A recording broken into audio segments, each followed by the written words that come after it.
Hi friends, தேவி கண்மணியின் YouTube சேனலுக்கு உங்களை வரவேற்கிறோம். நின்வதனம் மதுரமடி. அத்தியாயம் 6. மனம் முழுக்க மகிழ்வில் திளைத்தது மகிழனுக்கு. நாணத்தில் சிவந்து நிற்கும் மனையாளை காண காண திகட்டவில்லை அவனுக்கு. சற்று முன் நிகழ்ந்திருந்த இதழ் யுத்தம் அவளை சிவக்க வைத்திருந்தது. பிருகா, கண்ணத்தொர என்றவனின் குரல் கேட்கத்தான் செய்தது. ஆனால் எங்கிருந்து திறக்க? இத்தனை அருகாமையில் அவனை விட இம்சித்தது அவனின் சூடான மூச்சுக்காற்று. அவளின் உடல் தன்னிச்சையாக நடுங்க. கொல்ரெடி ப்ரூஸ்லி. தன்னை அறியாமல் வந்துவிட்டது வார்த்தைகள் அவனுக்கு. பட்டென்று கண்ணை திறந்து விட்டாள் அவனின் ப்ரூஸ்லி. வினாக்கள் தொடுக்கவில்லை. ஆனால் விழிகளில் தொக்கிக் கிடந்தது அவனுக்கான கேள்விகள். ஓகே ஓகே, சில், போலாம். யோசிக்க விடாமல் அழைத்துச் சென்றான் அவளை. அவனின் அழைப்பிற்கு நடந்தாலும் மனமோ அவன் அழைத்த விதத்தில் தேங்கி நின்றது. எங்கேயோ இதற்கு முன்பு அறிந்ததாய் ஞாபகம் அந்த பெயரை. கராத்தே வீரர் பெயர் என்று மூளை சொல்லியது. ஆனால் இல்லை, இது மனதுக்குள் பதிந்த பெயர். ஆனால் யார் அழைத்தார் இது போல என்று நினைவுக்கு வரவில்லை அவளுக்கு. அறைக்குள் நுழைந்ததுமே என்னவோ சொன்னீங்க என்றாள். என்ன சொன்ன? விடையளிக்காமல் மறு கேள்வி கேட்டான். இல்ல, ப்ரூஸ்னு ஏதோ. மறந்துட்டா விட்டுடு பிருகா, ரொம்ப யோசிக்காத. அவளின் எண்ணத்தை திசை மாற்றினான். உங்ககிட்ட ஒரு விஷயம் கேட்கவா? கேளு என்றபடியே அவளை கை வளைவிற்குள் கொண்டு வர நாவானது மேல் அன்னத்தில் ஒட்டி கொண்டது அவளுக்கு. கேளுடா பிருகா. இப்படி இருந்தா எங்க கேட்பது? ஒருவித அவஸ்தை அவளிடம். எங்க என்ன பாரு என்று அவளை தன்னை நோக்கி திருப்ப, முடிஞ்சது, இதுக்கே இந்த பாடு. இவர் வேற இப்படி பார்த்து வைக்கிறார். தொண்டை குழியில் மெல்லிய வலி போல ஒரு உணர்வு. இமைகளை தாழ்த்தியவள், இப்படி பார்த்தா பேச வரல என தடுமாறினாள். காத்துதாங்க வருது. அந்த மாதிரி அப்ருகா அடக்க மாட்டாமல் சிரித்து வைத்தான். நான் தூங்கணும். நீனும் கேட்கவே இல்லையே. அங்கேயே நின்றான் அவன். அது அது மறந்துட்டேன் என்றவள் வேகமாக விலகி கொண்டாள். ஓகே, நீ தூங்கு என்றவன் அதற்கு மேலும் அவளை சோதிக்க விரும்பவில்லை. விட்டால் போதுமென்று கண்களை இறுக மூடிக்கொண்டாள். மெல்லிய இடைவெளியில் அவள் வதனம். அவனின் உடைமையானவள், உரிமையானவள். அனுமதியின்றி அவளை தீண்டும் அத்தனை அதிகாரமும் இருக்கப்பட்டவன். ஆனாலும் அண்மையில் இருந்தே ரசித்து கொண்டான். விருந்து அன்று ஊரார் பேச்சுக்களும் ஏளனமும் அவன் காதில் விழாமல் இல்லை. அழகு என்றால் நிறத்திற்கு உட்பட்டதா என்ன? அப்படி என்றால் அவள் அழகிற்கு அப்பாற்பட்டவள். அன்புதான் அழகு என்றால் அவள் அழகின் எல்லைகளை கடந்தவள் அவனுக்கு. அவனின் நினைவுகளில் நர்த்தனமாடினாள். 10 வயது சிறுமியாக நினைவுகளில் அமிழ்ந்தான் சுகமாக. இடை தாண்டிய இரட்டை சடை, ஒல்லியான தேகம். பாவாடை சட்டை அணிந்து ஸ்கிப்பிங் கயிற்றில் நிற்காமல் துள்ளி கொண்டிருந்தாள். அக்கா, 100 வந்துட்ட, வாய் வலிக்குது, போ, இதுக்கு மேல எண்ண மாட்டேன் என குட்டி வாண்டு வேகமாய் சொன்னது. ஹை, 100 வந்துட்டேனா? நிற்காம ஆடியிருக்கேன் பாத்தியா? நாளைக்கு போட்டியில நான் தான் ஜெயிப்பேன். பிடி மிஸ் எனக்கு புது ரோப்பு வாங்கி தரேன்னு சொல்லியிருக்காங்களே. துள்ளி குதித்து கயிற்றை சுழற்ற வண்டியில் வந்தவன் மீது பட்டு விழுந்தது. சட்டென்று பிரேக் போட்டு நிறுத்தியவனோ ஆ என்று அலறியபடி திட்ட வாயெடுத்தான், கண்களை தேய்த்து கொண்டு.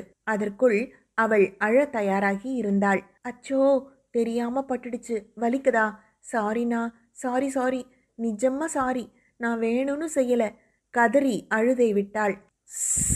மூச், ஏய் வாய மூடு, அழுத கொன்னுடுவ. சாட்டையில அடிச்ச மாதிரி வலிக்குது, அழுகாத. அழுகாத. இப்ப அந்த கைத்தை வச்சு நான் உன்னை வெளுக்க போறேன் பாரு. ஏய், வாய மூடுன்னு சொல்றேன்ல. அவன் அதட்டியதில் அந்த குட்டி வாண்டு ஓடியே விட்டது. அழுகை தேம்பலாகி விசும்பலாக மாறியிருந்தது. ஷபா, நல்ல வேளை இங்கிட்டு யாரும் இல்லை என்று பெருமூச்செறிந்தவன், ஆள் யாரு வர்றாங்க போறாங்கன்னு பார்த்து விளையாடணும், புரிஞ்சுதா? போ என்று அதட்ட, வேணும்னு செய்யல, சாரிண்ணா என்றவள் ஓடி போனாள். ஒல்லி பிச்சா மாதிரி இருந்துட்டு சுளீர்னு அடிச்சிட்டாளே என முனகியபடி வண்டியை கிளப்பி கொண்டு சென்றான் மகிழன். அதன் பிறகு 2 நாட்கள் கழித்து பெட்டிக்கடையில் மீண்டும் நிகழ்ந்தது அவர்களின் சந்திப்பு. அண்ணே, ₹1.50 கம்மியா இருக்குனே, நாளைக்கு எப்படியாச்சும் தந்துடுவேன், அந்த கண்ணாடி பேனா மட்டும் வேணும்னே என்று பெட்டிக்கடைக்காரரிடம் கெஞ்சி கொண்டிருந்தாள் பிரகா. நீ போய் உங்க வீட்டுல யாரையாச்சும் கூட்டிட்டு வா, தரேன் என்றார் அந்த பெட்டிக்கடைக்காரர். அண்ணே, பெல் அடிக்க போறாங்கண்ணே, வீட்டுக்கு ஓடிட்டு வர முடியாதுனே, ப்ளீஸ்னே என்று கெஞ்சி கொண்டிருக்க, மகிழன் அங்கே வந்து கொண்டிருந்தான்.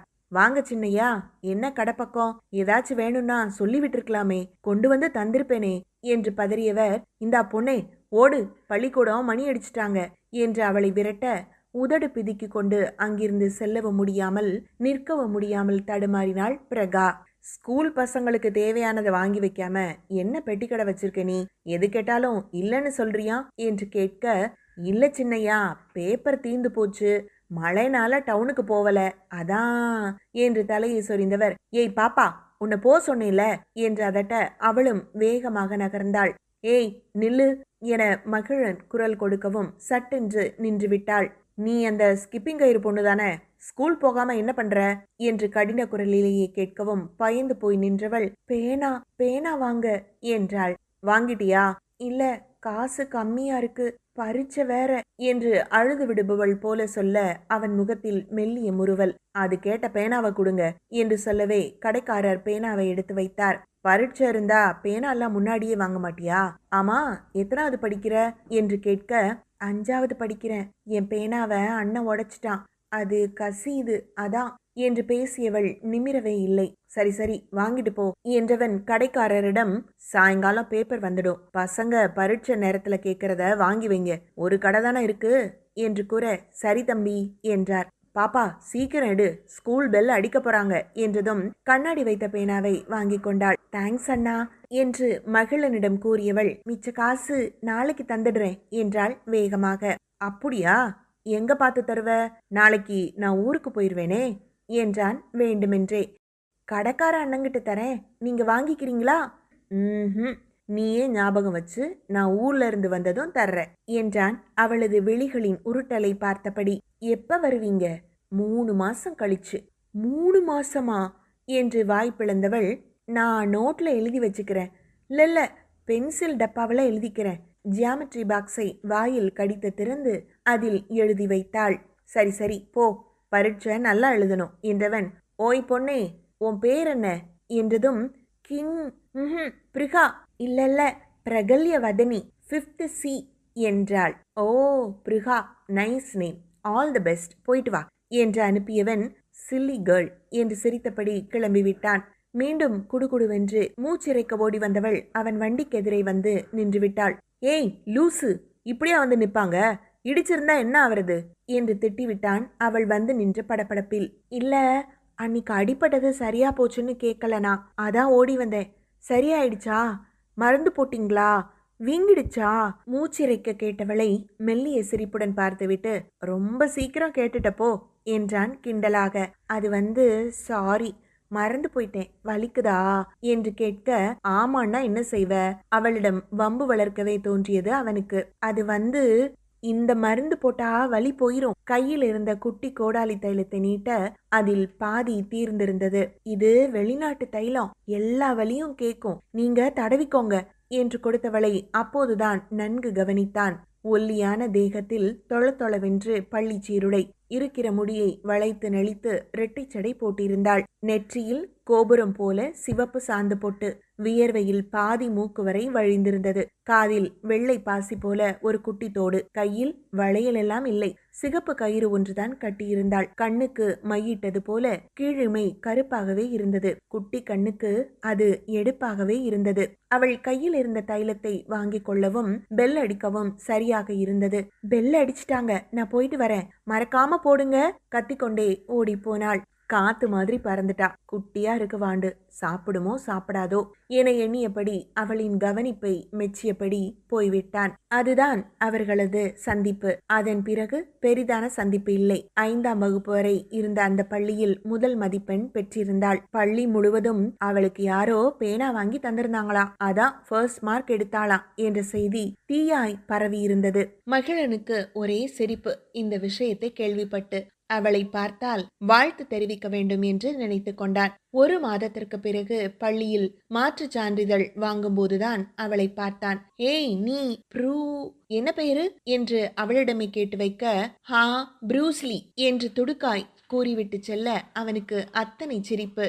சரிங்க ப்ரூஸ்லி, நில்லுங்க ஒரு நிமிஷம் என்று அழைக்க, உங்ககிட்ட காசு தர தேடினேன் தெரியுமா என்றவள் தனது பென்சில் பாக்ஸில் இருந்து சில்லறை காசுகளை எடுத்து தந்தாள். அனைத்தும் 25 பைசா நாணயங்கள், கூடவே ஒரு ஆசை சாக்லேட்டும் இருந்தது. அடேங்கப்பா, பொன்முடியா இருக்கும் போலவே என்று சிரித்தவன் சாக்லேட்டை பிரித்து வாயில் போட்டபடி, அந்த பேனாவை என் கிஃப்டா வச்சுக்க, எனக்கு காசு வேண்டாம் என்று திருப்பி தர அவளின் முகம் வாடி போனது. இல்ல, எங்க தாத்தா யார்கிட்டயும் கடனாளியா இருக்கக்கூடாதுன்னு சொல்லியிருக்காரு, அதனால இத வாங்கிக்கங்க ப்ளீஸ் என்று முகம் சுருங்க சொல்ல, என்ன இப்பெல்லாம் அண்ணா சொல்ல மாட்டேங்கிற, மறந்து போச்சா என்றான் கிண்டலாக.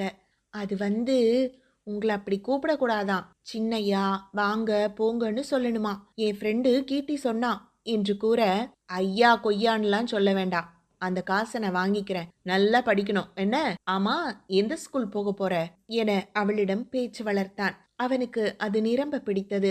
அனைவரும் மரியாதை நிமித்தத்துடனேயே பேசுவார்கள் அவனிடம். சிறு பிள்ளையில் இருந்து பெரியவர் வரை இதேதான் நடக்கும். அக்கறை பேச்சு இதுவெல்லாம் இருக்காது. தள்ளி நின்றே பேசுவார்கள் அவனிடத்தில். அதற்காகவே ஊருக்கு வராமல் மும்பையிலேயே தங்கியிருந்தான். எங்க பெரியப்பா கூட மெட்ராஸ்ல போய் படிக்க போறேன், லீவுக்கு தான் இங்க வருவேன் என்றதும், சரி சரி நல்லா படிக்கணும், நல்ல பிள்ளையா இருக்கணும் என்று வாழ்த்தி அனுப்பியவனுக்கு அப்போதெல்லாம் எதுவும் தோன்றவில்லை. இயல்பாய் கடந்து விட்டான். அதன் பிறகான நாட்களில் அவள் மீது காதலில் வீழ்வோம் என்பதே அறியாமல் போயிருந்தான். அத்தியாயம் 7. உறங்கி போனவள் மெல்ல திரும்பி படுக்க ரசனையாய் பார்த்திருந்தான். அந்த குட்டி பொண்ணு என் வாழ்க்கை முழுசும் வரப்போறான்னு தெரியவே இல்லை பாரு எனக்கு, ஏண்டி அன்னைக்கு அப்படி அழுது நீ, மெலிதாய் முனகி கொண்டான். கிட்டத்தட்ட 8 வருடங்கள் கழித்து அவனை மீண்டும் பார்த்த போது கதறி கதறி அழுது கொண்டிருந்தாள். அவளை நெருங்க கூட முடியவில்லை அன்று. யார் அந்த பொண்ணு, ஏன் இவ்வளவு சத்தம் அங்க என தன்னோடு வந்திருந்தவரிடம் கேட்க, அந்த பொண்ணோட தாத்தா இறந்து போயிட்டாங்களாம், அதான் இப்படி அழுவுது, பாவம் அது வரங்காட்டியும் உசுறு போயிருச்சான், அதான் சின்னையா என்று உச்சு கொட்டினார் அவனோடு வந்தவர். ஏய் கிங்கரா, அழுதுட்டே இருந்தா உன் தாத்தா திரும்பி வந்துடுவாரா, எழுந்துரு, மொத ஊருக்கு போகணும் என்ற சத்தத்தில் வேகமாய் எழுந்தவள் கீழே விழுந்திருந்தாள். ஆளை பாரு, எலும்பி ஒழுங்கா நிக்க தெரியாது என்று அதற்கும் அந்த பெண்மணி திட்டினாரை தவிர அவளை தூக்கிவிடவில்லை. மெல்ல எழுந்து அமர்ந்தவள் அழுகையை நிறுத்தவில்லை. ஏற்கனவே பிரகாவின் பெரியப்பா சித்தப்பாவை அறிந்திருந்தவன் அவர்கள் அங்கே நிற்கவும் ஊர்க்காரர்கள் என்ற மரியாதை நிமித்தத்தில் துக்கம் விசாரிக்க அங்கே அழுது கொண்டிருந்தவளையும் கண்டான். அழுகை நிறுத்துக்குங்கிறா, போய் வண்டியில ஏறு, நாங்க ஆம்புலன்ஸ்ல வரோம் என்று அவளது பெரியப்பா அதட்டிவிட்டு மகளனிடம் விடை பெற்று நகர்ந்தனர். தோ போறேன் பெரியப்பா, சோர்ந்து பேசினாள். ஒரு நிமிஷம் நில்லுமா என்றவன் தண்ணீர் பாட்டிலை நீட்டி குடி, அழக்கூட தெம்பில்லாம என முனகிட, எனக்கு வேண்டாம் என்றாள். வாங்கிக்க பாப்பா, அழுவாத, எல்லாம் சரியா போயிரும் என மகளனோடு வந்திருந்தவர் அவனிடமிருந்த பாட்டிலை வாங்கி கொடுக்கவும் 2 மிடரு குடித்தாள். டீ காஃபி குடிக்கிறியா, எப்போ சாப்பிட்ட என்று அடுத்து கேட்டவனிடம், இல்ல எதுவும் வேணாம், திட்டுவாங்க, நான் போட்டா என்றவள் நிமிரவே இல்லை. என்ன படிக்கிற என கேட்டான். அவளின் படிப்பின் ஆர்வம்தான் அவனுக்கு தெரியுமே, +2, அதுக்கப்புறம் போகல என்றாள் சங்கடமாக. ஏன் என்றவனிடம், தாத்தா தான் படிக்க வைக்கிறேன்னு சொன்னாங்க, இப்போ அவங்களும் என்று மீண்டும் வெடித்து அழுதாள். மறுபடியும், ஏய் கிங்கரா வா, வண்டி நிக்குது என்று யாரோ கத்துவது கேட்க அங்கிருந்து ஓடி போனாள். மகிழனுக்கு வருத்தமாயிருந்தது அவளின் நிலை.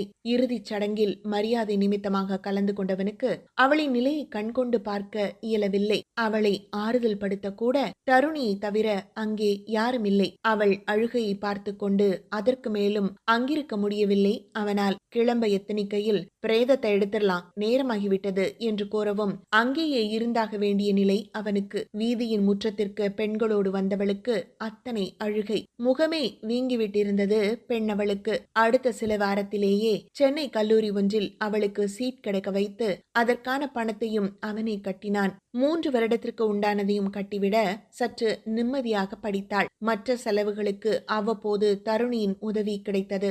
ஆனால் பணம் கட்டியது இதுநாள் வரை தனது துறை தலைவர் என்றே எண்ணிக்கொண்டிருக்கிறாள் பிரகல்யா. கொலுசொலி மெல்ல கேட்டு அவன் எண்ணங்களை சிதறடிக்க நினைவிலிருந்து வெளியே வந்தான் மகிழன்.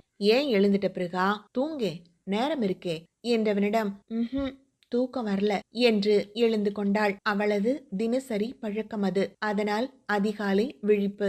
ஏங்க என்று அழைக்க, மகிழனோ மகிழ், ராஜா இப்படி கூப்பிடு பார்க்கலாம் என்று அவளை வம்பு செய்ய, மாட்டேன் என்றாள் மறுப்பாக தலையாட்டி.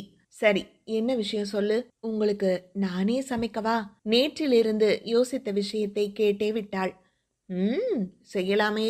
ஆனா அதுக்கு முன்னாடி நீ நெறைய வேலை செஞ்சாகணுமே என்று பீடிகை போட்டான்.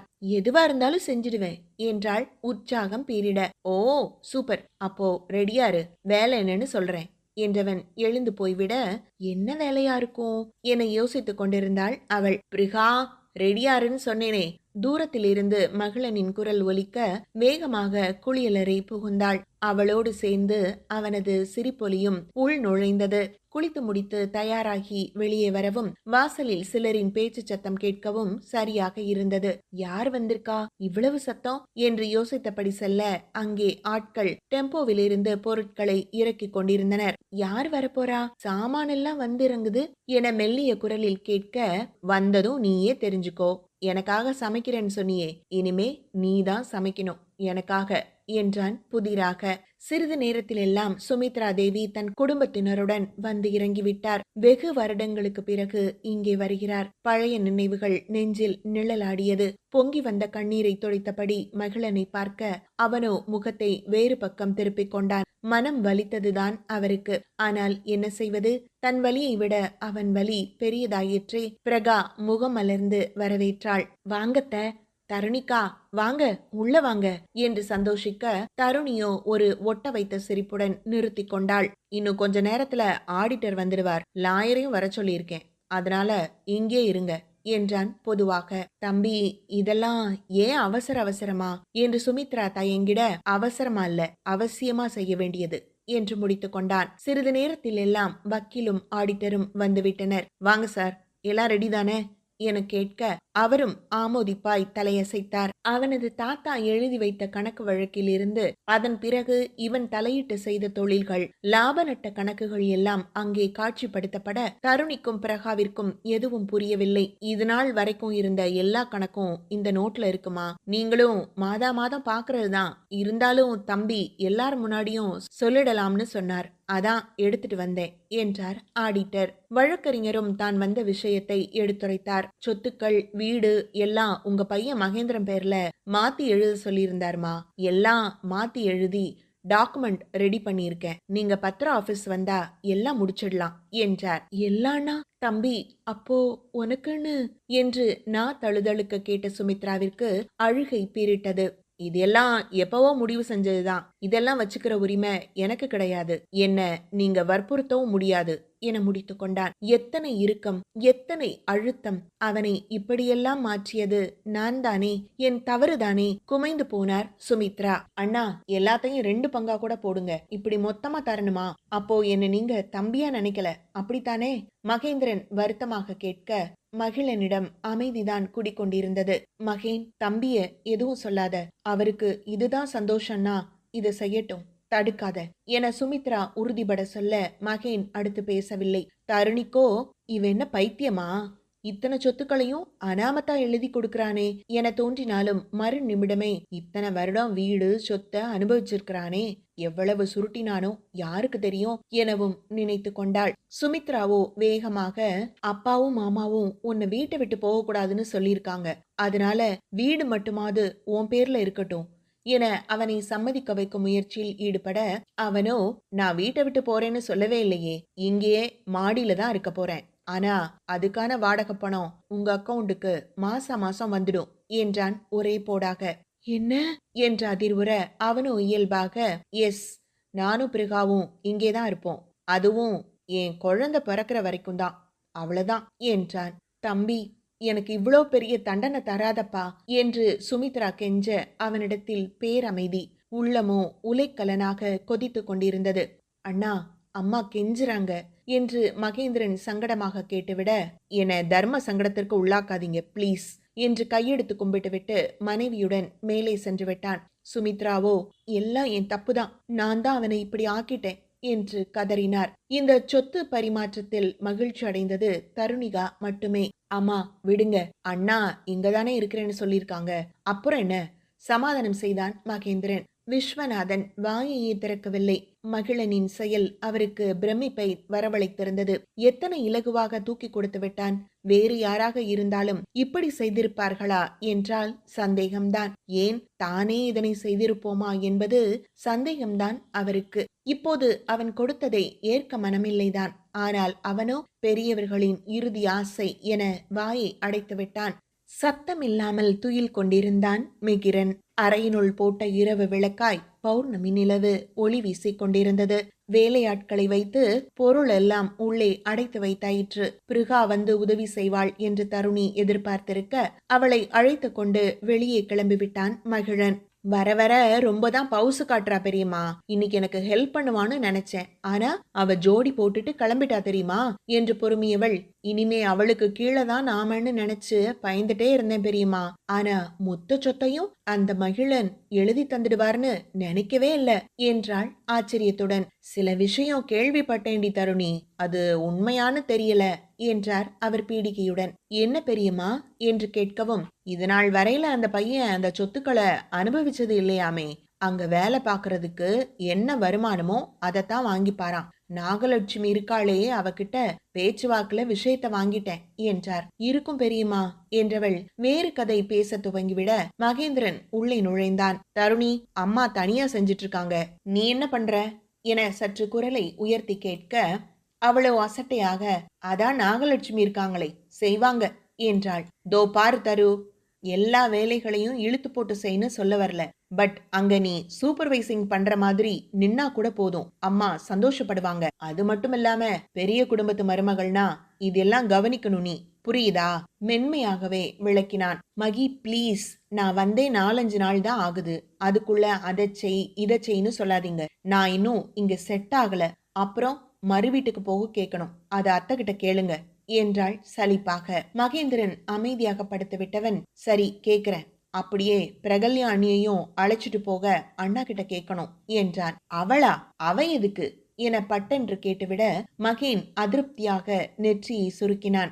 என்ன அப்படி பாக்குறீங்க என கேட்டிட அவனோ மறுப்பாய் தலையசைத்து, இது நான் பார்த்த தருணியான்னு யோசனையா இருக்கு தரு. பிரகா அன்னிக்கு மேரேஜ் ஆயிடுச்சுன்னு தெரிஞ்சதுல இருந்து நீ இப்படிதான் பிஹேவ் பண்ற என்றான் மிகச் சரியாக. அவன் சொத்தெல்லாம் மகேந்திரன் பேர்ல மாத்திட்டானா, இதுக்கு மேல அவன் இருக்க கூடாது என கர்ஜனையாக ஒலித்தது ஒரு குரல். அத்தியாயம் 8. மகிழன் புதிதாக போடப்பட்ட படிக்கட்டுகளில் ஏறி தனது அறைக்குள் நுழைந்திருந்தான். இனி இதுதான் நமது வாசற்படி என்று பிரகாவிற்கும் சொல்லியிருந்தான். இனி முன்பக்கம் நமது வாசம் எப்போதும் கிடையாது என்பதில் உறுதியாக இருந்திருந்தான். பிரகல்யா ஏன் எதற்காக என்றெல்லாம் கேட்டிருக்கவில்லை. சரி என்று தலையாட்டினாள். அவளுக்குத்தான் கேள்வி கேட்டு பழக்கமில்லையே. ஒரு குட்டி அறையை சமையற்கட்டாக மாற்றிக்கொண்டாள். பார்த்து பார்த்து சமையல் பொருட்களை வாங்கி கொண்டாள். பிருகா, என்ன தேவையோ எடுத்துக்கோ சரியா என்றதும் அவள் விலையை பார்க்க, பிருகா என்ன பண்ற என்று அவள் அருகில் செல்ல, நீங்க தானே தேவையானதை எடுக்க சொன்னீங்க என்று திருவென்று விழித்தாள். ஆனா மேடம் என்ன பண்றீங்க? எடுக்கிறேன் என்று வெள்ளந்தியாக கூறியவளை சிரிப்புடன் பார்த்துவிட்டு, விலையை பார்க்காத, தேவையை மட்டும் பாரு சரியா சிலிகள் என்றவன் தனக்கு தேவையானதை எடுக்க சென்றான். இருவருக்கும் தேவையான மளிகை பொருட்களை எடுத்துக்கொண்டவளை அத்தியாவசிய பொருட்கள் வாங்க அழைத்து சென்றான். ஆக மொத்தம் தனி குடித்தனம் நடத்த என்ன தேவையோ அத்தனையும் வாங்கி குவித்திருந்தான். இருவருமாக சேர்ந்து தங்கள் கூட்டை அலங்கரித்திருந்தனர். அத்தனையும் சுமித்ரா வருவதற்கு முன்பே செய்தாகிற்று. பிருகா என்ன பண்றீங்க? பின்னிருந்த அணைக்கவும் திடுக்கிட்டவள், பயந்துட்டேன் என்றாள் நெஞ்சில் கை வைத்து. ஆஹா என்றவன் அவளை இடைவளைத்து, என்ன சமையல் என நெற்றியில் முட்டி சிரிக்க, உங்களுக்கு வத்தல் குழம்பு பிடிக்கும்னு நாகலட்சுமி அக்கா சொன்னாங்க, அதான் செஞ்சேன். குளிச்சுட்டு வந்துடுறேன், எடுத்து வை என்று விலகி சென்றான். பிரகல்யாவிற்கு மனமெல்லாம் மகிழ்ச்சியில் திணறியது. அவனுக்காக பார்த்து பார்த்து சமைத்திருந்தாள். மணத்தக்காளி வற்றல் குழம்பு, சுட்ட அப்பளம், தேங்காய்பால் ரசம், அவியல், பருப்பு தாளித்து வைத்திருந்தாள். அடடா, வாசனையே சூப்பரா இருக்கே என்றவன், சம பசி இன்னைக்கு, நிறைய வேலை என்றபடி வந்தமர்ந்தான். சோற்றை பிசைந்து கொண்டிருக்கையிலேயே கீழே பெருங்குரலில் ஒரு பெண்மணி அவன் பெயரை சத்தமிட்டு அழைத்தார். மகளனின் முகம் இறுகி போக அப்படியே எழுந்து கையை கழுவிவிட்டு கீழே போக, பிரகல்யா என்னவோ ஏதோ என்று அவன் பின்னால் பதற்றத்துடன் வந்தாள். நீ மேலே இருமா, நான் பார்த்துட்டு வரேன் நீ சாப்பிடலன்னா சாப்பிடு, தோ வரேன் என்று கூறிவிட்டு இறங்கினான். அவங்க வீட்டில் கூப்பிட்டா எப்படி? என்ன பார்க்க என் வாசலுக்கு வர வேண்டியதானே என வெளியில் இருந்தபடி பேச அந்த பெண்மணி அவனை எள்ளலுடன் பார்த்தார். வீட்டை விட்டு போயிருப்பேன்னு நினைச்சேன், இன்னுமா இங்க இருக்க என்று கேட்க, ஓ, உங்க நினப்புக்கெல்லாம் நான் செயல்பட முடியுமா மரகத நாயகி என திமிர் பார்வையுடன் கேட்க, ஏய், மரியாதைய பேசு, என் பேரை சொல்ல உனக்கென உரிமை இருக்கு என எச்சரிக்கை துணியில் அந்த பெண்மணி பேச, என் அப்பாவோட அக்கான்ற முறைக்கு என்ன வருமோ அதை வச்சு தான் உங்களை கூப்பிட்டேன். பட் நீங்க தான் கூப்பிடக்கூடாதுன்னு சொன்னீங்களே, ஸோ பேர் சொல்ல வேண்டியதா போச்சு என்று உச்சு கொட்டினான். ஓ அப்பாவா என்று நக்கலுடன் அவர் கேட்க, சட்டத்துக்கு முன்னாடி அவர்தான் என் அப்பா இல்லைங்களா என்று சுமித்ராவை பார்க்க, அண்ணி சண்டை வேண்டாமே, தம்பி நீங்க போங்கப்பா என்று மகளனை பார்த்து கெஞ்சினார் சுமித்ரா. நான் சண்டை போட வந்தேனா? ஏன் சுமித்ரா இப்படி இருக்க? தோ பாரு, ஏதோ ஏன் அப்பாவும் ஓ அப்பாவும் புத்தி பேதலிச்சு எல்லா சொத்தையும் அவன் பேர்ல எழுதிட்டாங்க.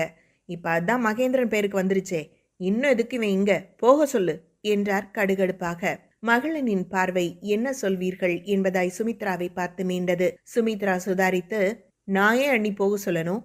மகளனை வெளியே அனுப்ப மாட்டேன்னு மாமா அப்பாவுக்கெல்லாம் நான் வாக்கு தந்திருக்கேன், நீங்களும் தான் என்றார் அழுத்தமாக. ஓ, நீ அப்படி சொல்ற? சூடு சொரண இருந்தா அவனே போகட்டும், நாமையே வெளியே போக சொல்லணும், சரிதானே என திருப்பி கேட்க, மகளனின் பார்வை மாறவே இல்லை சுமித்ராவிடமிருந்து. அண்ணி, நான் அந்த மாதிரி எல்லாம் சொல்லவே இல்லை, நீங்க இப்படி பேசுறீங்க என பதற மகேந்திரன் உள்ளே வந்தான். வாங்கத்த, எப்போ வந்தீங்க? நல்லா இருக்கீங்களா? எப்படி உங்களுக்கு ஒரு வழியா எங்களை பார்க்க நேரம் கிடைச்சிருச்சு போல என்றான் படு நக்கலாக. என்ன மகேன் பண்றது, நான் அந்த அளவுக்கு பிஸியா இருந்துட்டேன் என்றார் சற்றும் திமிர் குறையாமல். இந்த பிஸி டைம்லையும் எங்களை பார்க்க வந்திருக்கீங்களே, எவ்வளவு நல்ல மனசு உங்களுக்கு என்ற மகேந்திரன்.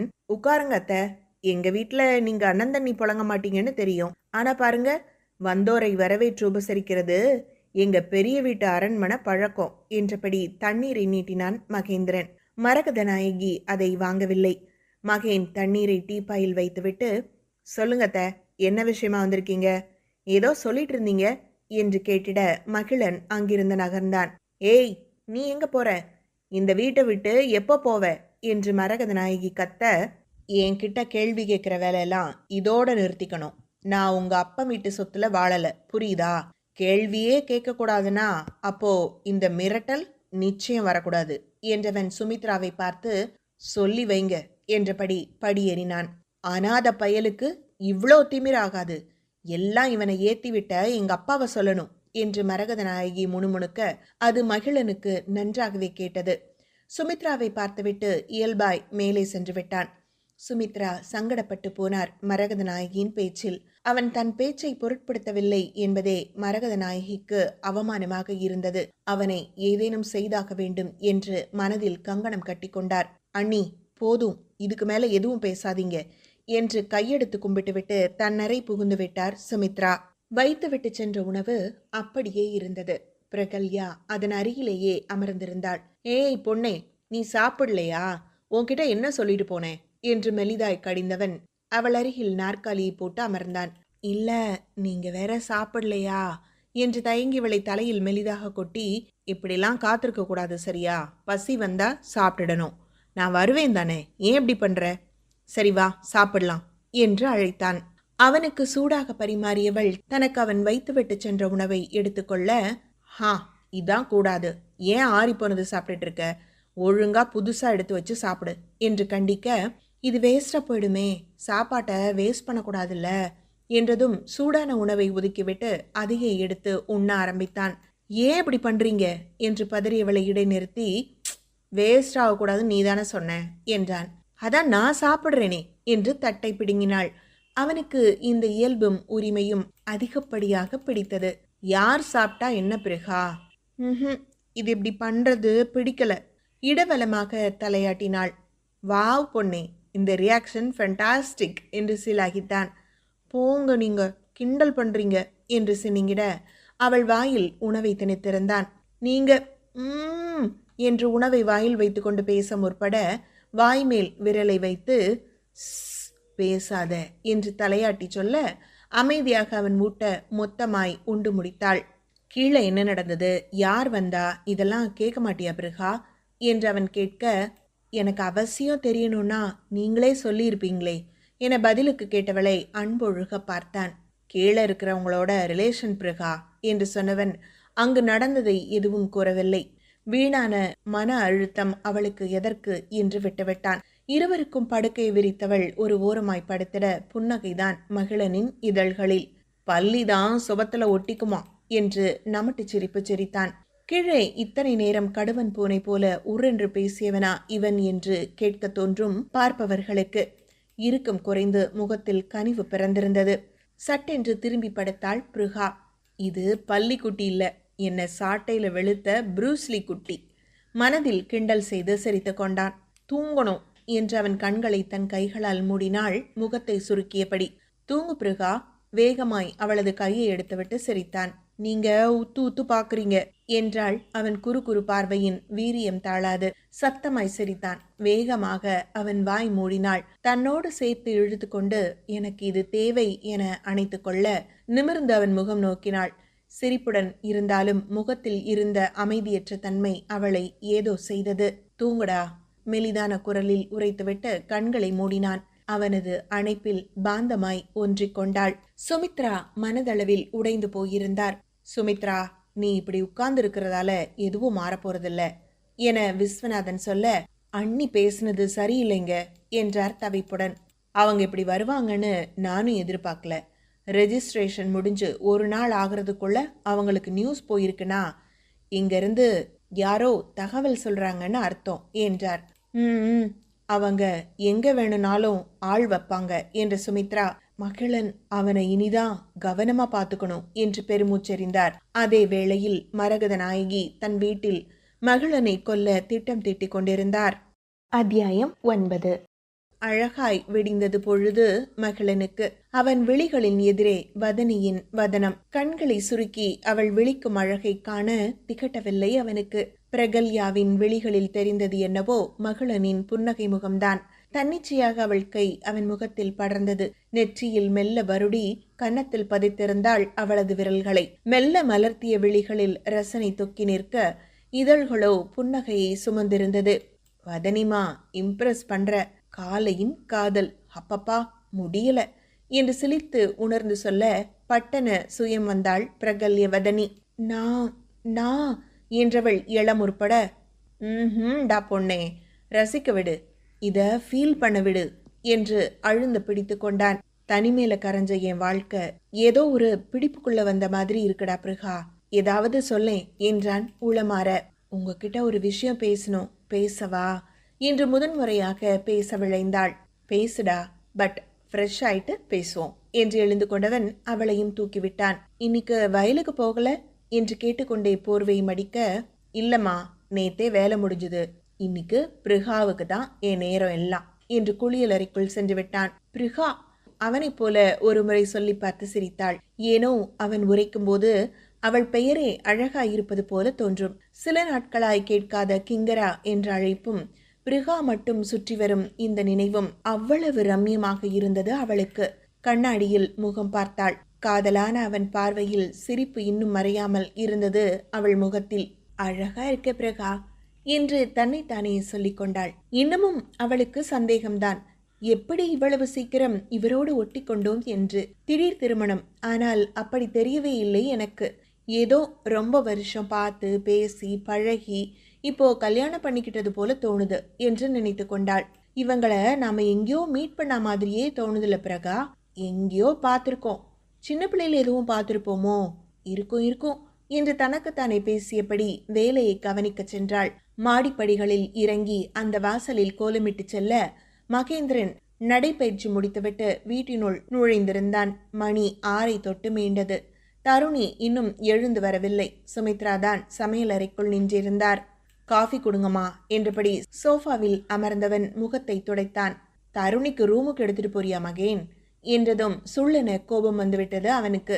இதுதான் எனக்கு பிடிக்காது. ஏன் தூங்கி எழுந்து வந்து குடிக்க மாட்டாளா? ரூம்ல தான் கொண்டு போய் கொடுக்கணுமா? புது பழக்கமா பழக்காதீங்கம்மா என்று தாயை கண்டித்தவன் தனக்கு கொடுத்த காஃபியை குடித்துவிட்டு வெளியே சென்றான். பால்கனியில் மகிழன் காஃபியோடு நின்றிருக்க அவன் எதிரில் நின்றிருந்தாள் பிருகா.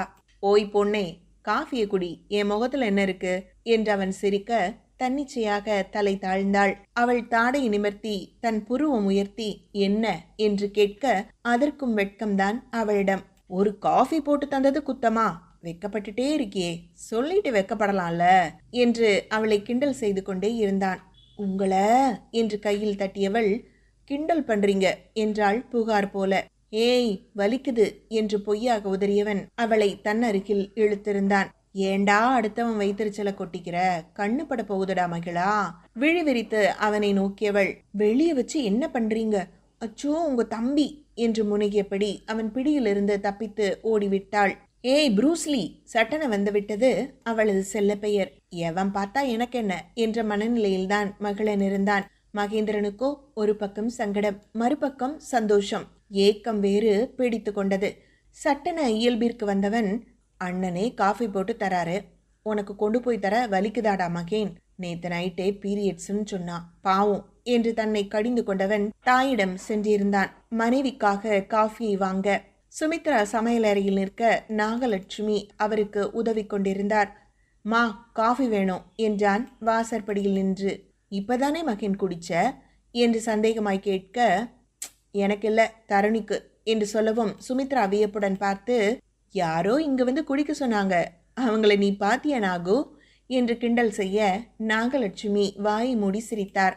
மா என்றவன், குடுங்களேன் ப்ளீஸ் என்றான். அப்படி வா வழிக்கு, அவளுக்கு முடிஞ்ச போது உனக்கும் சேர்த்து எடுத்துட்டு வராலையா? அப்போ உடம்புக்கு முடியாதப்ப நாமளும் செய்யணும் மகேன். ஒரு வேளை காஃபி தரதுல குறைஞ்சு போயிட மாட்டேன் சரியா என்று கண்டித்து விட்டு, இது பார்லி கஞ்சி, கொண்டு போய் கொடு. உன்னை நம்பி உன் கோபத்தை நினைச்சு இது வரைக்கும் காஃபி தராம இருப்பேன்னு நினைச்சியா என்றபடி கோப்பையை நீட்டினார். சாரிம்மா என்றவன் சென்றுவிட சுமித்ரா வேலையை கவனித்தார். ஏனாகு, பிரகா நல்லா சமைச்சிச்சா? அங்க எல்லாம் நல்லா தானே போகுது என்று மெதுவாய் கேட்க, நல்லாவா? வதனி பாப்பா சூப்பரா சமைக்குதுமா. நேத்து கூட அவியலும் ரசமும் தந்து விட்டுச்சு. என்னமா இருந்தது தெரியுமா? பாத்திரமாவது கழுவி தரேன் தம்பின்னு கேட்டேன், பாப்பா வேணாம்னு சொல்லிடுச்சு. 2 பேருக்கு சமைக்கிறேன், வேலை கம்மிதான்க்கா, நீங்க அத்தைக்கு ஹெல்ப் பண்ணுங்க, தருணி அக்காக்கு அவ்வளவா சமைக்க வராதுன்னு சொல்லுச்சு. சமையக்கட்டை சுத்தமாக வச்சிருக்குதுமா என்று சிலாகித்தார். அதுக்கு மகி என்ன சொன்னா என்று ஆர்வத்துடன் கேட்க, தம்பி பாப்பா சொல்ற மாதிரி செய்யுங்க, அவங்கள கிச்சன்ல ரொம்ப நேரம் நிற்க விடாதீங்க, பிபி இருக்குன்னு சொல்லுச்சுமா என்றதும் சுமித்ராவின் முகத்தில் அத்தனை சந்தோஷம். தம்பி வெளியே பாசத்தை காட்டலைனாலும் உங்க மேல உசுராதாமா இருக்கு என்று சொல்ல, தெரியும் நாகு, மகிக்கு நானா உயிர் தான், ஆனா நானே அவன் உசுரை பிடுங்கி வெளியே போட்டுட்டேன் என்று வேதனையுடன் சுமித்ரா கூற, எல்லாம் சரியா போகுமா, ஏன் கவலைப்படுறீங்க என சமாதானம் செய்தார் நாகலட்சுமி. தரு எழுந்துக்கோ என்று அவளை மகன் எழுப்ப, ப்ளீஸ் மகேன், என்னால் எழுந்துக்கவே முடியாது, ஐ காண்ட் ஒர்க், என்னை விட்டுடுங்க என்று கண்களை மூடி கெஞ்சினாள். அடக்கிருக்கு பொண்டாட்டி, இந்த கஞ்சியை குடிச்சிட்டு தூங்கு, இங்க யாரும் உனக்கு வேலை சொல்லல என்றான் முறைப்புடன். தருணி வெடுக்கன எழுந்தாள். இது என்னடா உலக அதிசயமா இருக்கு என்று முணுமுணுப்பாக சொல்ல, ஏய் அப்படியே கொட்டினா தெரியும், குடிடி என்று நெற்றி முட்டி சிரிக்க தருணியோ உதடு பிதுக்கி, இவருக்கு என்னமோ ஆயிடுச்சு என்று நினைத்து கொண்டாள். வேற ஏதாவது வேணும்னா சொல்லு, எடுத்து தந்துட்டு கிளம்புறேன் என குளிக்க சென்றவனின் முதுகை பார்த்தபடி அமர்ந்திருந்தாள். நினைச்சா நல்லா பேசுறாரு, நினைச்சா மூஞ்சிய உருன்னு தூக்கி வச்சுக்கிறாரு என்று முனகியபடி காலியான கோப்பையை சமையலறைக்கு எடுத்து செல்ல சுமித்ரா காதில் வாங்கிவிட்டு என்னவென்று கேட்க நடந்ததை அப்படியே விவரித்து விட்டாள். சுமித்ரா அமைதியாக புன்னகைத்தபடி, தருணி நீ ரொம்ப நல்ல பொண்ணுடா, நீ பிரகாவை பார்த்துக்கிறதையும் அவளை யாரையும் திட்ட விடாம கூடவே வச்சுக்கிறதையும் பார்த்துதான் உன்னை கல்யாணம் பண்ணிக்க சம்மதிச்சான். உடனே தப்பா நினைச்சிடாத, உன் குணமும் அன்பும் அவனுக்கு ரொம்ப பிடிச்சிருந்தது. அம்மா தங்கச்சியே இவ்வளவு நல்லா பார்த்துக்கிற பொண்ணு கண்டிப்பா என் தம்பி தங்கச்சியும் பார்த்துப்பான்னு சொல்லி ஓகே சொன்னான். நீ பிரகாவை அன்னைக்கு அப்படி ஒரு மாதிரி பேசவும் தான் உன்னை கண்டிச்சிருப்பான். அதே போல மகிழனை ஏதாவது சொன்னாலும் அவனுக்கு கோபம் வந்துடும் தருணிமா என்றார் பொறுமையாக.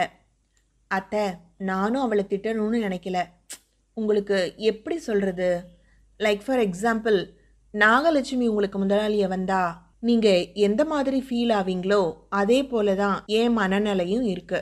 நான் பிரகாவை எப்போதும் எனக்கு கீழேயே பார்த்து பழகிட்டேன். அதுக்காக மற்றவங்கள மாதிரி அடிமையா வச்சுக்க நான் நினைச்சதே இல்லை. ஆனா அதே சமயம் தங்கையாவோ அக்காவாவோ என்னால் ஏற்றுக்க முடியாது. ஏற்றுக்கிட்டதும் இல்லை. ஜஸ்ட் என் வீட்டில் ஒரு கெஸ்ட் அவ என்றாள் இலகுவாக. சுமித்ரா அதிர்ந்து பார்த்தவர், கெஸ்ட்டு அவ இல்லைம்மா, நீயும் உங்கள் ஃபேமிலியும் தான் என்று பட்டன சொல்லிவிட்டார் சுமித்ரா. அத்தை என்று அதிர்ச்சியாக அழைத்தவளின் முகபாவனையை சட்டை செய்யாமல், நீங்க உன் குடும்பம் எல்லாம் வாழ்றது அவளோட அப்பா சொத்து என்றார் சொல்லென்று. போய் கேளுமா, உன் அப்பா அம்மா கிட்ட கேளு. உங்க குடும்ப லட்சணம் தெரியும். அப்படி இருந்தும் உன்னை என் மகனுக்கு கட்டி வச்சதுக்கு காரணம் மகிழனும் அவன் வார்த்தையும் தான். தருணி அதிர்ந்து பார்க்க அவளை கண்டு கொள்ளாமல் சென்றவர் சட்டென திரும்பி, பழைய தருணியா இருந்தா உன் வாழ்க்கை நீ நினைச்சதை விட சிறப்பா இருக்குமா? இல்ல நான் மாறினதுதான்னு நினைச்சினா விளைவுகள் விபரீதம் ஆயிடுமா என்று எச்சரித்து விட்டு சென்றார். மகிழன் பிரகாவோடு வெளியே கிளம்பியிருந்தான். இருசக்கர வாகனத்தில் மனைவியோடு முதல் பயணம். மனசெல்லாம் மகிழ்ச்சியோடு தொடர விதி அவர்களின் பின்னால் தொடர்ந்து வந்தது. அத்தியாயம் 10. இதமாய் ஒரு பயணம். மனதெல்லாம் பனித்துளி சிதறியது போல காட்சியளித்தது.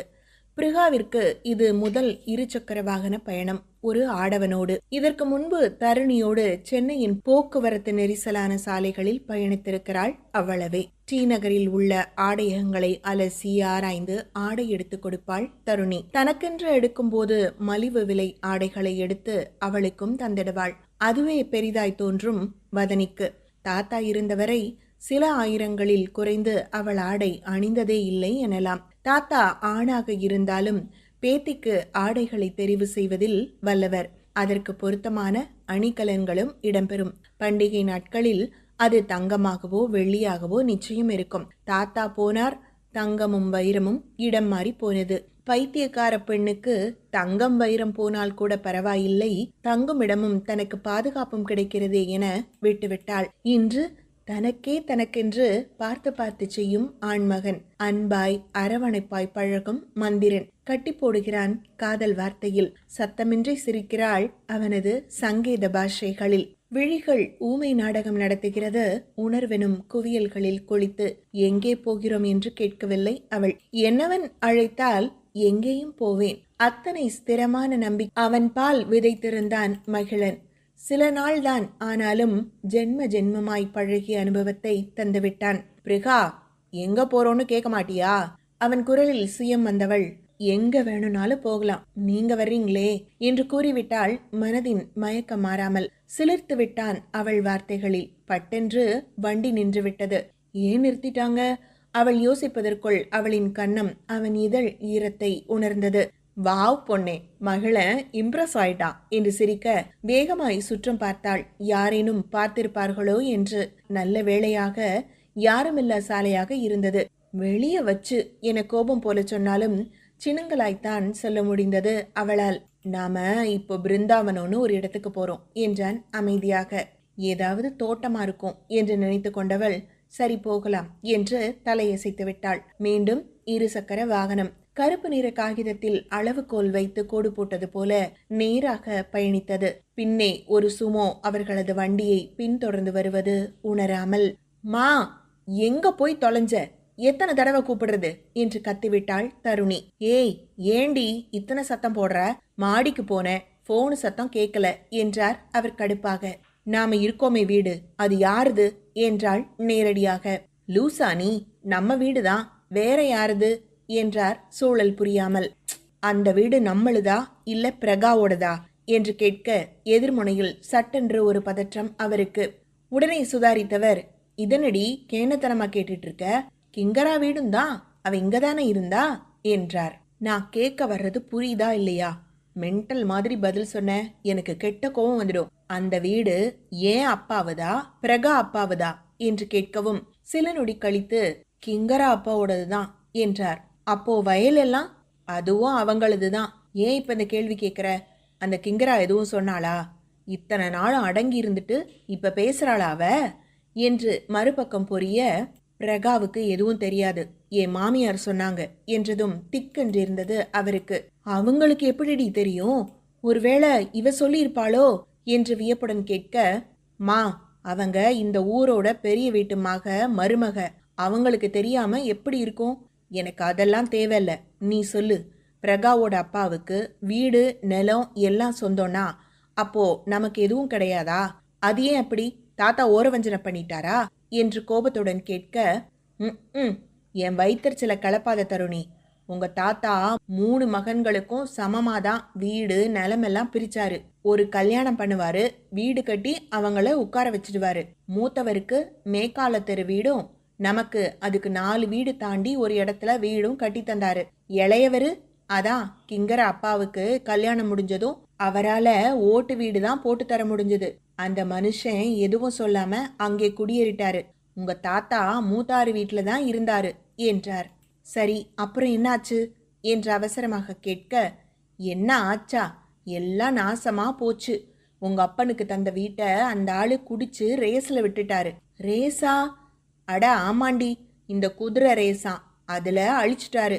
நிலமும் அப்படி போயிருச்சு. அதை உங்க சித்தப்பா வாங்கிட்டாரு. பூர்வீக நிலம் யாருக்கும் போகக்கூடாதுன்னு சொல்லி அவர் பேர்ல வாங்கினாலும் அங்க விவசாயம் பண்ணிக்க சொன்னாரு. இந்த மனுஷனுக்கு தான் சூது பிடிச்சி ஆட்டுச்சே. சென்னையில தான் இருப்பேன்னு பிடிவாதம் பிடிச்சி அங்க இருந்துக்கிட்டோம். எல்லாரும் சென்னையில இருந்து கிராமத்துக்கு பணம் அனுப்புவாங்க. ஆனா நமக்கு கிராமத்துல இருந்து பணம் வரும் என்றார். யார் அனுப்புவா? உங்க தாத்தா தான், வேற யாரு? கிங்கரா படிக்க தங்க எல்லாத்துக்கும் அனுப்புவாரு. அதை வச்சுதான் பொழப்ப ஓட்டினோம். அப்போ இதுவரை செஞ்ச செலவெல்லாம் பிரகாவோடது தான். அப்பா எதுவும் செய்யல, அப்படித்தானே என்று அழுத்தமாக கேட்க, ஆமாடி, வேற வழி. உங்க தாத்தா செத்த பிறகு சென்னைக்கு காசு வரல. எத்தனை நாள் பட்டினியா இருக்கிறது? இல்ல உங்க அப்பா சம்பளத்தை வச்சு ஓட்டுறது. அதான் கிராமத்துக்கு வந்து கிங்கரா வீட்டில் தங்கியாச்சு. அவ வீட்டை எடுத்துக்கிட்டதுக்கு பிராயச்சித்தமா படிக்க வச்சாச்சு. சரி, இனி வேலைக்கு போய் சோறு போடுவான்னு பார்த்தா உங்க பெரியம்மா யமகாதகி சத்தமில்லாம இழுத்துட்டு போய் கல்யாணத்தை பண்ணி வச்சிடுச்சு என்று பொறுமலாக கூற, அப்ப எதுவுமே நம்மளோடது இல்லையாமா? அவமானத்தில் உள்வாங்கிய குரலில் கேட்டாள். ஏன் இல்லை? அதான் அவ கல்யாணம் பண்ணிட்டு போயாச்சு. நமக்கு செலவும் மிச்சம். இந்த வீட்டை உங்க அண்ணன் பேர்ல மாத்திட்டா நம்மளது தான். இளையவருக்கு ஆம்பளை பிள்ளையா இருக்கு, எல்லாம் நம்மளோடது தாண்டி என்றதும் இணைப்பை துண்டித்து விட்டாள் தருணி. வெறுப்பாய் இருந்தது தருணிக்கு. இதை அவள் சுத்தமாக எதிர்பார்க்கவில்லை. யாரை அடுத்தவர் பணத்தில் உடல் வளர்க்கிறாள் என்று துச்சமாக நினைத்தாளோ அதே தனக்கு வந்து வாய்த்ததை ஏற்க முடியவில்லை அவளால். பெரியம்மாவிடம் எத்தனையோ தடவை கேட்டிருப்பாள், ஏன் அவளை பிடிக்காத போதும் இவ்வளவு பெரிய வீட்டிற்கு மருமகளாக்கினீர்கள் என்று. காலம் வரும், அதுக்கான பதிலும் கிடைக்கும் என்று முடித்துவிட்டார். வெறுப்பாய் இருந்த பெரியம்மா அவளுக்கு இத்தனை பெரிய நல்லது செய்திருக்கிறாரே, ஏன் என்ற கேள்வி எழுவதை தடுக்கவே முடியவில்லை அவளால். ஆனால் பதில் சொல்ல வேண்டியவரோ அமைதியாக தன் வேலையை பார்க்கிறார். தருணியோடு பிறந்தது அவளது அண்ணன் விக்னேஷ், இளையவள் ஸ்ரீனிஷா மட்டுமே. தருணியின் வயதில் இருந்தது பிரகல்யாதான். அதுவும் அவளை தருணி முன்பாக எப்போதும் மட்டம் தட்டிதான் பேசுவார் தருணியின் அம்மா. ராசி இல்லாதவள், பெற்றோரை முழுங்கியவள் என்று ஏளன பேச்சுதான் அவரிடத்தில் இருக்கும். தருணிக்கு அதெல்லாம் பெரிதாகவே தோன்றாது. அவள் கண்டு கொண்ட ஒரே விஷயம், பிரகல்யாவை எதுவும் திட்டாமல் தன்னோடு சேர்த்து கொண்டு விளையாடினாள் தாத்தா பாட்டிக்கு பிடிக்கும். அவர்களிடமிருந்து காசோ தீனியோ எதிர்பார்க்கலாம். அதனாலேயே சிறுவயதில் பிரகல்யாவோடு இணக்கத்தை ஏற்படுத்தி கொண்டாள் தருணி. அது அப்படியே தொடர இப்போது பிரகா தன்னை விட மேல் என தெரிகையில் அது பொறாமை உணர்வை தூண்டியிருந்தது. அத்தனை உணர்வுகளும் ஒரு சேர அடிப்பட்டது போல உணர்ந்தாள். இன்று தன் அன்னை பேசுகையில், தருணி என்னாச்சு, ஏன் ஒரு மாதிரியா உட்கார்ந்திருக்க என்று அறைக்குள் நுழைந்த மகேந்திரன் கேட்கவும், எதுவும் இல்லை என்று தலையாட்டி விட்டு படுத்து கொண்டாள். மாதவிடாய் காரணமாக உடல்நிலை சரியில்லாது இருக்கும் என்று எண்ணியவன் அவளுக்கான உணவு எடுத்து வரச் சென்றான். தருணி எழுந்துக்கோ, சாப்பிடலாம் என்று மகேன் எழுப்ப, வேண்டாம் மகி, கொஞ்சம் தூங்கிக்கிறேன் ப்ளீஸ், டிஸ்டர்ப் பண்ணாதீங்க என்று கண் விழிக்காமல் பேசியவள் போர்வையை இழுத்து போர்த்தி கொண்டாள். என்னவோ மனம் விட்டு அழுதால் நன்றாக இருக்கும் என்று தோன்றியது அவளுக்கு. வண்டியை விட்டு ஏத்தடா, அவன் சாகணும் என்று கத்திக்கொண்டிருந்தார் மரகதவல்லி. கூட ஒரு பொண்ணு இருக்கு மேடம் என்றான் சுமோவில் இருந்தவன். அவன் கட்டிட்டு வந்த கிளியோபாட்ராவா தான் இருக்கும். கொல்லு, போய் தொலையட்டும் அவனை கட்டின பாவத்துக்கு என்று கோபமாய் சொல்ல அவனும் சரி என்று இணைப்பை துண்டித்திருந்தான். மகளினின் வண்டி சற்று வேகமாக பயணித்தது. மதிய உணவிற்கு பிருந்தாவனம் வந்து விடுவதாக தகவல் தெரிவித்திருந்தான். சுமோ வேகமாய் துரத்தி கொண்டிருந்தது அவர்களை. மிகச்சரியாக மோத போகும் நேரத்தில் வண்டியை வளைத்து வேறு பாதையில் பயணிக்க துவங்கிவிட்டான். ச்சே, தப்பிச்சிட்டானே என்று ஸ்டியரிங்கில் குத்தியபடி வண்டியை ஓட்டினான் அவன். இவ்வளோ தூரம்னா பஸ்ல வந்திருக்கலாமே, உங்களுக்கு டயர்டா இல்லையா என்று பிரகல்யா சங்கடத்துடன் கேட்க, டயர்டா? இது ஒரு தூரமா? உன் கூட காஷ்மீருக்கே வண்டியில போகலான்னு சொன்னாலும் போவேனே என்று அவன் சிரிக்க, அப்பா அவ்வளோ தூரமா? என் இடுப்பு என்ன ஆகிறது என சட்டென்று துடுக்காய் உரைத்து விட்டாள். மக்கு, புருஷன் பொண்டாட்டி ஹனிமூன் போகும்போது தூரமெல்லாம் ஒரு விஷயமா என்ன என்று கிண்டல் செய்ய, இருந்தாலும் இடுப்பு ஒடிஞ்சிடுமே என அதிலேயே நின்றாள் அவள். ஆமாமா, வண்டியில கூட்டிட்டு போய் உன் இடுப்பு உடையக்கூடாது, அதை உடைக்க வேற வழி இருக்கு என்றதும் புரியாமல் வேற என்ன வழி என்று முனகியபடி யோசிக்க, ரொம்ப யோசிக்காத, நைட்டு சொல்லித்தரேன் என்றதும் பட்டென புரிந்துவிட்டது அவளுக்கு. இவங்கள எப்படி பேசுறாங்க பாரேன். முகத்தை நாணி கோணினாள். ஓய் பொண்ணே, இப்படி வளைஞ்சு நெளிஞ்சா நிஜமாவே கீழே விழுந்து இடுப்பு உடைச்சுப்போம், ஆட்டாம வா என்றான் கிண்டலாக. போங்க, நீங்க வம்பு பண்றீங்க என்று சினிங்கியவளை, அப்போ அன்பு பண்ணலாமா டோலி என்று மீண்டும் கிண்டல் செய்ய அவள் முகத்தில் வெட்கத்தின் சாயல். அடுத்து பேசுவதற்குள் பிருந்தாவனம் வந்திருந்தது. ரொம்ப நல்ல பிளேஸ், அமைதியா இருக்கும்.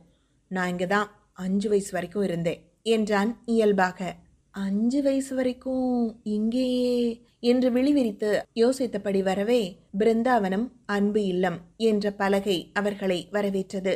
பெரியவர்களும் சிறியவர்களும் ஆங்காங்கே தெரிந்தனர். அனைவரும் ஏதோ வேலையை செய்து கொண்டிருந்தனர். மதிய வேளைதான், ஆனால் அப்படி தெரியவே இல்லை. இடம் அத்தனை குளுமையாக இருந்தது. வாங்கண்ணா என்ற இளமங்கையின் குரலில் திரும்பி பார்க்க அங்கே வெள்ளை நிற சுடிதாரில் நின்றிருந்தாள் தேன் நிலா. இவங்க தான் அண்ணியா? அழகா இருக்காங்க, வாங்க நீ, நல்லா இருக்கீங்களா? சகஜமாக உரையாடினாள் அவள். அம்மா எங்கடா நிலா என்று மகிழன் கேட்க, அம்மா சாப்பாட்டு கூடத்தில் இருக்காங்கண்ணா, நீங்க வர்றீங்கன்னு அவங்களே நேரடியாக கவனிக்க போயிருக்காங்க என்றாள். சரிடா என்றவன் அங்கேயே மரத்தடி நிழலில் பிரகாவுடன் அமர்ந்து கொண்டான். நீங்க இங்கேயா இருந்தீங்க? ஆனா அங்க என்று தயங்கி தயங்கி வதனி கேட்க, 5 வயசு வரைக்கும் இங்கே தான் பிரகா, அம்மா தான் என்னை வளர்த்தாங்க. சகுந்தலா அம்மா, இந்த பிருந்தாவனத்தோட உரிமையாளர் என்றவன். நான் தான் சொன்னேனே, எனக்கும் யாரும் கிடையாதுன்னு என்று இயல்பாய் உரைத்தான். ஆனா சுமித்ரா அத்தை என மென்று விழுங்கியவளை ஆதூரமாக பார்த்தவன், அவங்க எனும் போதே சகுந்தலா வந்துவிட்டிருந்தார். ராஜா என்று அன்பொழுக அழைத்தவரின் காலில் விழ வதனியும் அவனோடு சேர்ந்து ஆசி பெற்று கொண்டாள். இதுதான் என் ராஜாவோட ராணியா என்று சகுந்தலா கேட்க, மகாராணிமா என்றான் அவளை பார்த்தபடி. அழகடா தம்பி, நீ சொல்லும்போது கூட நான் இவ்வளோ எக்ஸ்பெக்ட் பண்ணல என்று அவனுக்கு கேட்குமாறு கிசுகிசுக்க அது வதனியின் காதிலும் விழுந்தது. நம்மளை பத்தி சொல்லியிருப்பார் போல என நினைத்து கொண்டாள்.